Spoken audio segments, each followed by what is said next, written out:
Thank you for that talk, and thanks for all of the questions. The next talk is going to be about faster cross-platform builds by Fabian, Ara, Greg, and Tiago.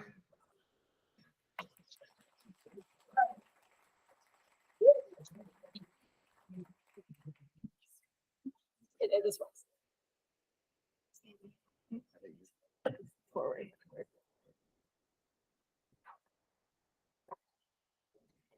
Hopefully, this will be a nice complement to the last talk.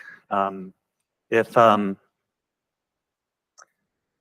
last talk is speaking about Bazel's ability to integrate builds with different kinds of platforms and all different kinds of ways, and the state of that and how well that works and how well that doesn't work, this talk is focused on some inefficiencies in the performance of this model and things that we're trying to do to maybe address that and help that a little bit. So obviously Bazel users are fairly, I think, enthusiastically trying to do Bazel builds in all kinds of different multi-platform environments of all different variations. But they have noticed some surprising inefficiencies when they try and do these builds, that they don't always operate as quickly as they hope they would. There have been different, I think, specific reports and sort of kinds of complaints about things that are going not working as expected when doing their builds. But I think the general sort of binding pattern across all these complaints is trying to do the same sort of build, mixing platforms, either the platform that you're running the builds on, or the platforms that you're targeting the builds for, that you're trying to build your apps for. And especially trying to do that with technologies or languages that are ostensibly platform independent, where this sort of thing shouldn't really matter for those languages. Like Java is a very prominent example in Android. So I think what users reasonably expect when they're building, say, platform-independent languages across multiple platforms is that you should be able to mix and match platforms, and you shouldn't have to do extra work for those languages because, again, they're platform-independent. None of this should matter.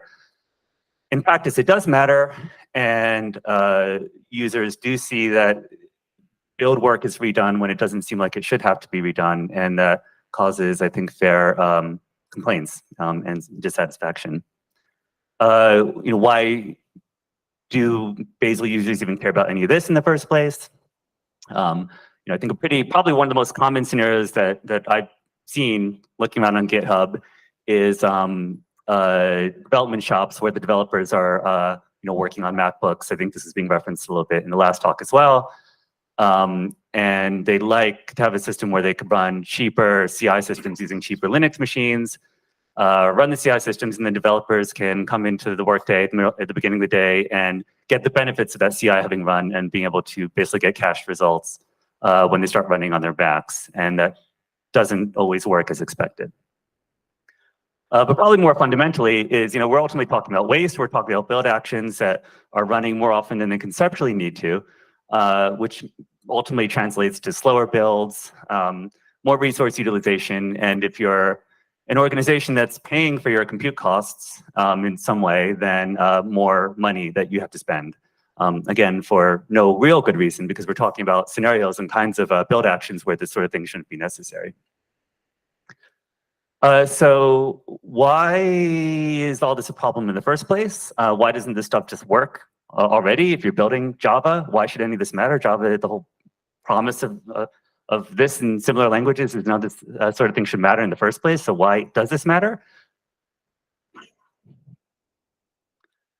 Okay, so it all comes down to caching, I guess. Like many things in Bazel and build, there's a lot going on in this slide here, but I guess the gist of it is Bazel fairly reasonably tries to cache as much build work as possible to try and not redo build work when it doesn't have to. And it probably, I think this is a pretty complete diagram of what's going on across the build system here. But I guess the key things I might point out on this slide are just that this happens both within a single user's workstation. So if the same user does the same build 2 times in a row, they don't have to redo work that they'd already done before. And of course, it also happens across multiple users and across multiple workstations when organizations have some sort of remote setup with a remote cache or remote executor system. And that's, of course, the basis of trying to be able to efficiently do builds and scale builds across large projects. So in order to do that, in order to cache effectively, you have to know if two actions are the same. I think a fairly intuitive way to think about whether two build actions are the same or not is essentially, maybe a slight simplification, but essentially, if you see an action and you've seen that same command line with that same inputs, then that's the same action that you've run before. Or if you've seen that you run that same action with the same command line, the same inputs, you have that in a cache somewhere, then you can just return that value from the cache instead of having to rerun that action again. I think that's a pretty intuitive sort of definition of whether or not you're seeing the same action or not when you're looking to see if you have a cache hit. And I think it works fairly well, and it's essentially the model that Bazel applies and powers caching. And it works reasonably well, but it does run into a little bit of trouble when we're mixing platforms. So you can already see on the slide here, probably most prominently, even if you're just looking at what the command line of the action is by itself, in practice, that command line includes platform-specific information in it for various reasons that this talk will get more into as we go into it. But because of that basic fact, right, changing the platforms will pretty much automatically change the command line that you're actually running for an action, which is starting to create problems for that simple model of whether an action is cache shareable or not. So in this slide here, right, we have two examples of two actions which should be able to share the same cache hit. It's the same exact action. It's running some hypothetical Java compilation, both being run on Macs using some shared remote cache or remote executor system. And in this case, all the machinery is exactly the same, and everything should and would, in fact, be able to properly share caches. So in this example over here, you only need to run one of the actions and get the outcome of running both of them.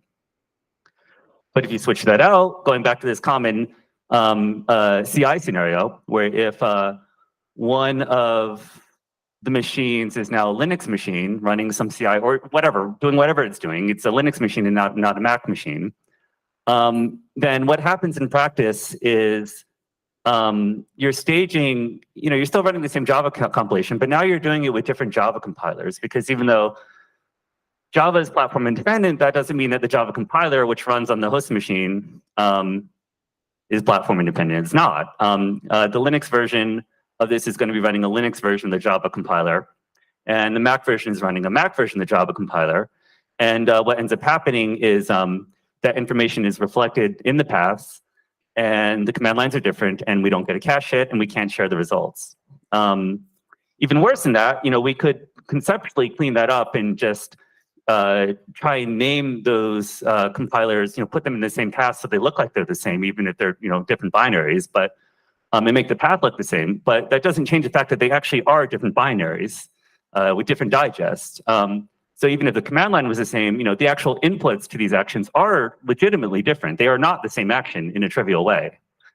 We know that it's ultimately the same thing. It's intended to be the same thing. It's intended to be the same output. But from a simplistic view of whether actions are the same, if you're not aware of the special properties of how the Java compiler works, these are actually legitimately different actions, and these results can no longer be shared. And this is pretty direct reason why the CI issue that a lot of people have experienced happens, when why people can't share the work of their Linux CI systems when they're running builds on their MacBooks.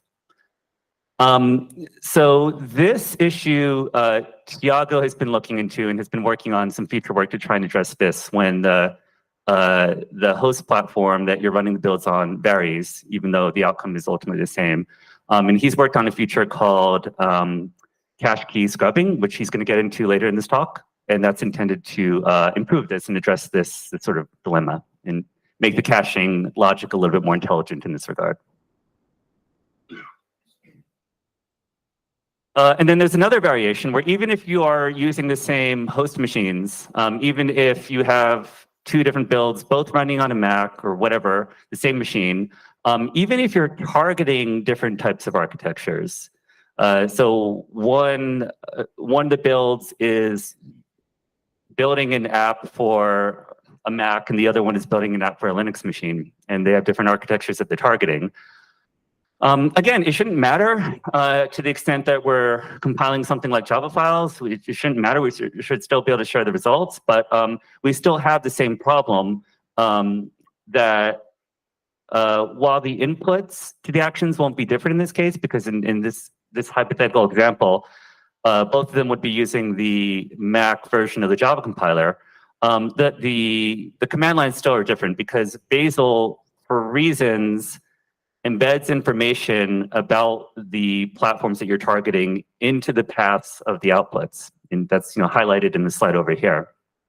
I won't get into the reasons myself. Ara will get into this a little bit more when she goes more into what we're trying to do about this, but there are reasons for that, and it then creates these same complications where, as things stand now, these two actions cannot share the same cache. Running on the same machine, running platform-independent logic, but targeting different platforms, can't share the same work because of the way that Bazel constructs the paths in the outputs. I also might add really quickly, and I think our other speakers will get a little bit more into this. This also applies not just to platform information. It also applies to build rules that use transitions. So if transitions are something that you pay attention to and that you find interesting or like, but sometimes find frustrating with some of their performance implications, this also speaks to that issue as well. So we have an experimental feature that Fabian, Ara, and I have collaborated on, which we call path mapping, which is attempting to address this side of the problem. So I think that's all I have to say. I'm just basically introducing all of this here, and I'm going to pass this on now to Ara, who's going to go into more detail about path mapping and how that's supposed to work and hopefully help the situation. Thank you, Greg, for the overview of our problem space. Hey, everyone. My name is Ara. It's actually my first time here speaking at BazelCon. Super happy to be here, and it's a pleasure to meet everyone. So I'm going to talk about path mapping. Let's first, for context, let's first understand where does Bazel store the build outputs and why. So the number one criteria is safety. So when we decide where we store the build outputs, the criteria is safety. That means we cannot allow two actions that produce different output to write to the same path. And if we do that, it will create a race conditions. So for example, if we have an ARM compilation of mylib and an X compilation of mylib that produces a different output, and we allow them to write in the same input, the same output path here.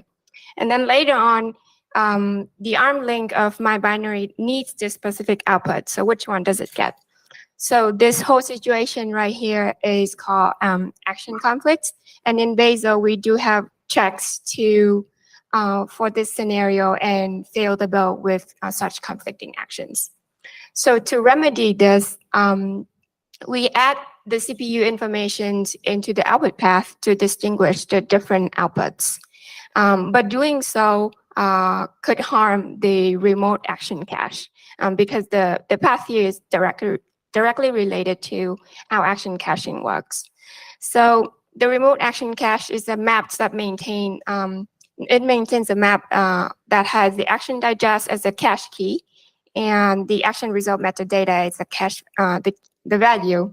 And the action digest is a hash function of the whole command lines that include the input file's path, its content, and the path of the outputs, which are most relevant to the context of output path mapping.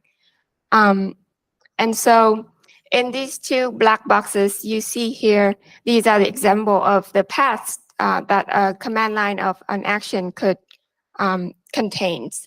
And on the right side is a action that cross-compiled to Linux.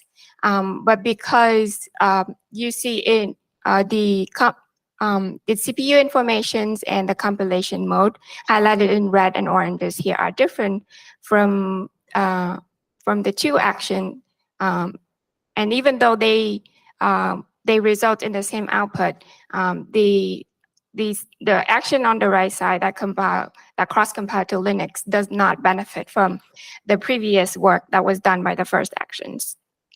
And to help with this problem, we introduce path mapping. So I'm gonna go back and walk you guys through where we integrate path mapping into our current flows. So when a user sends a build command to build a target, Bazel breaks that into multiple actions. And then for each of these actions corresponding spawn object, which is a subprocess that will be invoked by the remote executor. Oh, sorry. And so if the action declares itself to use path mapping, then a path mapper will be created with a spawn. And the responsibility of the path mapper will then remove the information that was highlighted in red and oranges here out from the command line, simplifying it to look like this in the black box. And because these paths are rewritten on the command line, the remote executor then responsibility tends to stage the input files at the paths that were rewritten. A few things that I want to note here that you see the path here on the command line in this example are in this perspective of remote executors. So after the remote executor returns its output, Bazel then mapped this into using the same the full path name and so that it could continue to exist with the rest of the build outputs. So that means that when this feature is on and user do a build and after that you examine the Bazel out, you still see the exact same path that has the CPU or compilation mode information that we saw before. And the second point is path mapping only merges paths that are differed by paths, but not by contents. So this is considered safe, unlike cache key scrapping that Tiago will get into in the later sections. And the third point is not all actions are qualified for path mapping. Therefore, currently, we maintaining a list of action mnemonics that we apply path mapping for, mostly just at Java and Android rules. So in this slide are the example of actual impacts on real projects that are in Google 3. So on the left side is the YouTube Android app, and on the right side, it's a Play Store Android app. And so the nature of this experiment is very controlled so that I only see the benefit of output path mapping alone and not together with other caching system. So you see for the YouTube one, it consists 15% of Java library and Android library rules. And we see an increase in number of action cache and a 25 reductions in both time. And then for the Play Store, we see 11% of Java and Android rules with nearly 40% reduction in both time for subsequent builds. So right now I'm gonna pass over to Fabian, our collaborator, to talk about state of thing in Bazel. Thank you. Chiara. Thank you. Okay. Hi, everyone. I'm Fabian. I'm the non-Googler working on this project, and it's one of the interesting examples of, well, very interesting and challenging rabbit holes that you can get yourself into. So 2.5 years ago by now, some people at my company complained that they were recompiling Proto-C 16 times. I mean, we're not Google, so the scale is not that large, but 16 is a lot. So I looked into it, and I saw that this was caused by rules Go using transitions that leak into output paths, and then fast forward, I'm here talking about a way to sort of solve that, hopefully. And in line with Benjamin's talk, we'll now go from the theoretic section that Ara talked about to how you can actually use path mapping today in Bazel. And the good news is that the latest RC, so RC2 and RC1 of Bazel 7 are actually pretty good, and you can start using most of this, not everything, but most of this today. There's one incremental flag that you need, incremental output paths, and if you set that to strip, that will enable path mapping globally, which then allows action to opt into it, because we can't opt every action into it. Not every action may be compatible with it. And then, as I mentioned, you need some kind of cache. So you need to use remote cache or disk cache to actually make use of this feature, otherwise it doesn't give you much. And you need to use the supported execution strategy, because we need to do some kind of dynamic remapping when we stage something for execution. This needs to be something, essentially think of symlinks. So we need something that does symlinks. So that excludes any kind of unsandboxed or local execution. So on Windows, for example, you can only use this with remote execution, but that should work on all platforms. And unfortunately, there are some multiplex workflow issues that I'll get to. And as I also mentioned, the most prominent example of platform-independent build results is Java and everything, like, think of everything JVM. So far, we've focused on Java, and path mapping there works for essentially everything. So it applies to the full compilation actions. It also applies to this Bazel concept of header compilation that's sort of supposed to flatten your build graph. And it also applies to some bootstrapping actions that are a bit less relevant. And it should just work. So if you use the flags from the previous slide, it should just work, with one caveat. So remote execution just works. Unfortunately, the default compilation mode for Java is a multiplex unsandboxed worker. That's a mouthful, but relevant bit, it's unsandboxed, so it doesn't work. We'll improve that. So far, you need to pass this no incremental worker multiplex. Here's an end-to-end example. So if you want to try this out on Bazel itself, you can just use all these flags, and then you build in the default compilation mode, which is fast build. And if you do that, and then later on, you switch to compilation mode opt, which is reflected in the output path, you will get cache hits for essentially all Java actions. So that's one way to give it a try quickly. And you can see, if you look at the command lines that you run, that this is essentially just because we dropped this config part out of the flags, out of the path. And now the important question for rules also is, how can I now apply this to my rule set? For example, rules Go would want to use it, and probably rules Kotlin as well. There are two ways. You can do this in Starlog. You can provide a well-known execution requirement, support path mapping to show that your action is compatible. Or you can do it from the CLI. If you just want to try this out quick and dirty, you can enable it for a certain action based on mnemonic. And this is incrementally correct if you toggle this. So for example, if your action depends on debug symbols that reference paths in debug mode, you can selectively not pass in this execution requirement in that case. I'll quickly go over the slide. There's essentially one rule that tells you whether your action is compatible with path mapping. Good thing is, if you follow these rules, Evo will like you, because memory consumption, the memory gnomes will be very happy. This aligns pretty well. If you use structured command lines, you avoid eagerly creating command line strings, that's pretty well aligned with making your action compatible with path mapping. So there are some don'ts and do's. General rule is everything that has full paths in it that mention this configuration prefix, you should only let the args object for structured command lines construct lazily, and don't do it in your rule implementation. Yeah, these are the detailed things. Some things will only work in the full Bazel 7 release, not yet in the latest release candidate. So let me go over the future plans. Java is pretty done. There are some corner cases that we need to look into, but I hope that those will be addressed for the full Bazel 7 release. And then the next step, I mean, I'm also a maintainer of Rules Go, so Rules Go, it's transitions. Well, we feel sort of responsible for also applying it there. And then I will also look into and talk to the Rules Kotlin maintainers to maybe have a full Starlog end-to-end example of JVM compilation using this feature. There's one caveat. So there are some location expansions that are problematic because they're not structured. They're just strings. That's something that we'll try to approach and tackle a bit more comprehensively. Yeah, and then there's also an application to Bazel mod where this can also reduce rebuild churn caused by updating dependencies. Yeah, and your feedback is very welcome. Please just give it a try. And I'll hand over to Thiago. All right. So I'm going to talk about another feature that we're introducing in Bazel 7 to facilitate cross-platform builds. And we're calling this feature cache key scrubbing.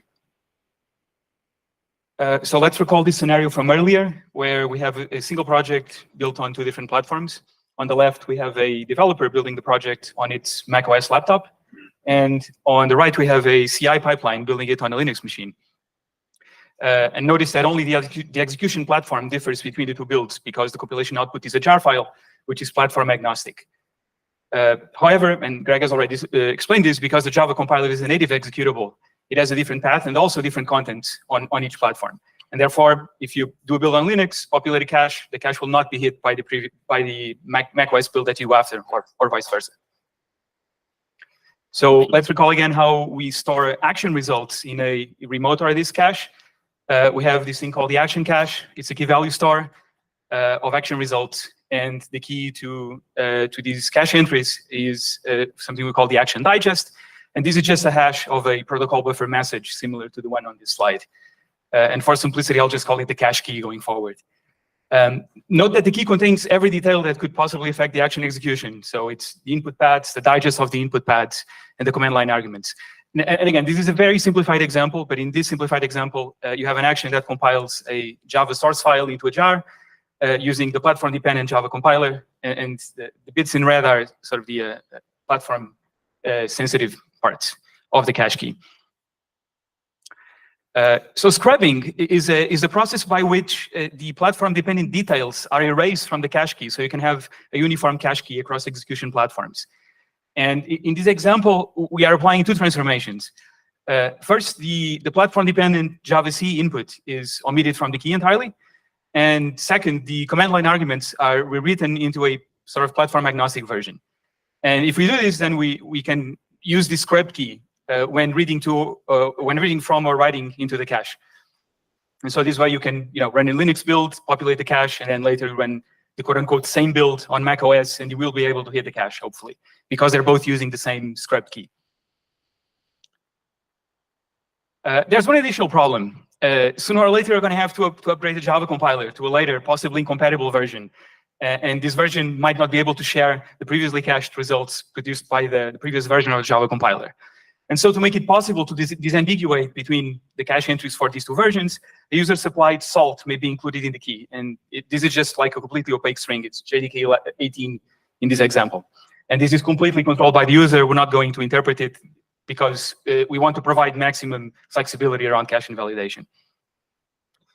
I'll just mention very quickly, this is really only about storing and retrieving entries from the disk or remote cache. It does not affect Bazel's internal model of correctness. It does not affect how the action is invoked, because the recent command line would not work at all. And so it has a practical consequence, which is that you can make local modifications. It will still trigger a rebuild, even though you might hit the cache anyway. And toggling the scrubbing on or off will not, by itself, invalidate the local results you already have. How do you set up scrubbing? You pass in a configuration file, which is a protocol buffer in text format, and we're going to take a quick look at what that looks like. So here's what it looks like.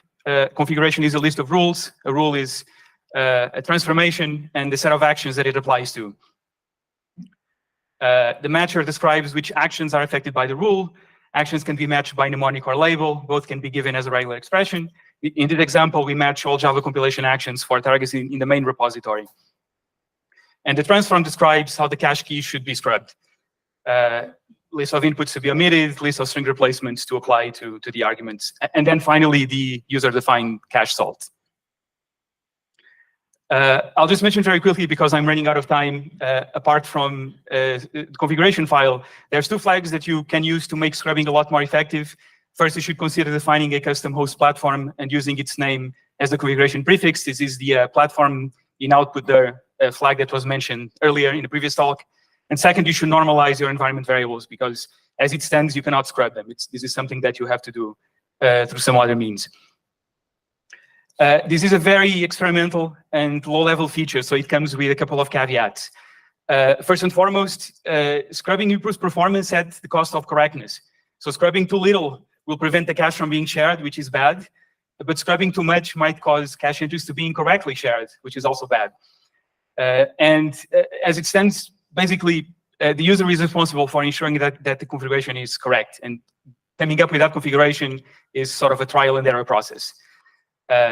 It might also have to be, whatever configuration you come up with might have to be adjusted on a toolchain upgrade. And for more information on how to set it up, you can look at the flag documentation and the protocol buffer format, which is in the Bazel repository. So while we believe that this current implementation of cache key scrubbing successfully addresses user needs to some extent, I'm also going to acknowledge that user experience right now is far from perfect. This is just a starting point to this feature. I'll briefly mention some aspects in which this could be improved. First, we're currently lacking good tools to pinpoint the root cause of cache misses, which is important because of that trial and error process that you would have to go through to write the configuration successfully. And this is something that we're actually planning to address in the coming months by rethinking the way we do the execution log. Next, we envision that maybe in the future, the toolchains themselves might be able to provide configuration rules so that the users don't have to write them themselves.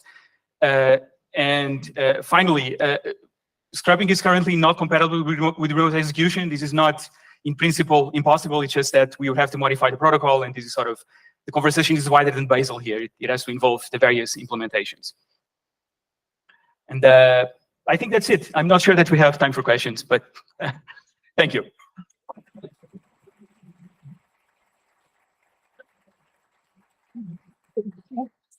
Thank you, everyone,